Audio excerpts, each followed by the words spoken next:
कसं होतं की आपल्याकडे जेव्हा काम नसतं, आपण स्ट्रगल करत असतो, आपण एका वड्याबरोबर 2 पाव खात असतो, आपण फुटपाथवर झोपत असतो, हे कोणाला माहीत नसतं.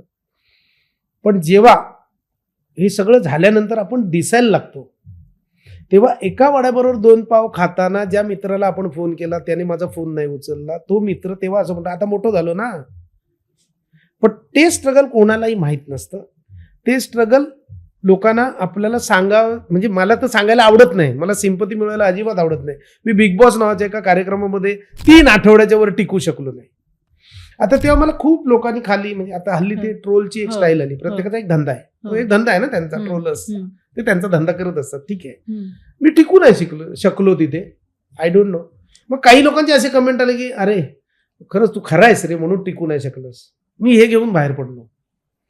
म्हणजे मला असं काय फार मी म्हणणार नाही की मला खूप हे मिळाले होते ओट्स आणि मग माझे कापून दुसऱ्या कोणाला तरी मोठं केलं, मी काय म्हणणार नाही. जे आपण केलंय इथेच करा, इथेच भरा आणि इथेच मरा, कलियुगात पुनर्जन्म नाही. आणि दुसरी गोष्ट, आपली ही जी पूर्ण इंडस्ट्री आहे किंवा हे आहे, हे रंगलेल्या गालाचे मुके घेणारे लोक आहेत.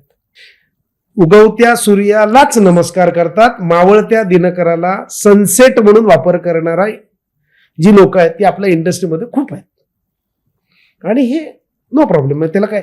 म्हणजे कधी कधी असं होतं, तुम्ही पहिलाच मला प्रश्न विचारला की विनोदी कलाकार म्हणून तुला ओळखतात, पण एका शब्दामध्ये डेफिनेशन पाहिजे होतं, म्हणून मी नट असं म्हणालो.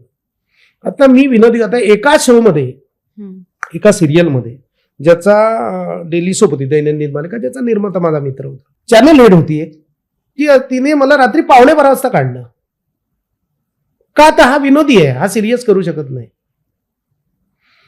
मला काही वाईट नाही वाटलं की जेव्हा मला वाटेल किंवा जेव्हा मी सिरियस करेन आणि समजा एखाद्याने बघितलं, शेवटी कसं असतं, एखादा जो आपण प्रोजेक्ट करतो तो प्रोजेक्ट जितका फेमस होतो किंवा जितका तो वाचतो तितकं तुम्हाला फेम मिळतं ना. म्हणजे मी केलेली सिरियस कामं बरीच आहेत, मे बी कोणी लोकांनी बघितली नसतील.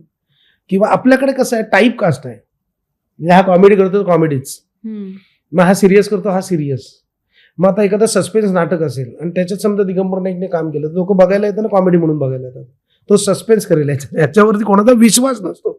आणि मला असं सांगायला मज्जा वाटेल की इट्स मज्जा नावाचं एक चॅनल आहे ज्यांनी माझ्यावरती विश्वास टाकला. म्हणजे आयुष्यभर माझं कॉमेडी काम बघत असणाऱ्यांनी सुद्धा माझ्यावर विश्वास टाकून मला आतापर्यंत ज्या लोकांनी बघितलं नसेल इतकी सिरियस भूमिका दिली. बघा ते पुढे किती लोकांना आवडेल किंवा किती लोक ते बघतील किंवा किती त्याला लाईक करतील, किती शेअर्स करतील, किती सबस्क्राईब करतील आणि किती मला मोठं करतील, हे ना, that is different thing. But माझ्यावर विश्वास, असा विश्वास जेव्हा आपल्यावरती ठेवतो एखादा माणूस, तेव्हा ते पुढे होत जातं. म्हणजे साधारणपणे ना, तुमच्या जॉनरचं काम मिळालं ना, तुम्ही ते वाजवता आणि ते जॉनरचं काम आयुष्यभर मिळत जाणं, हे मला वाटतं डेस्टिनी आहे किंवा हे नशीब आहे किंवा हे विधिलिखित आहे. मराठी चित्रपटसृष्टीमधील latest update, original web series, shows, गाणी आणि एंटरटेनमेंटसाठी आमच्या चॅनलला सबस्क्राईब करा आणि बेल आयकन दाबायला विसरू नका.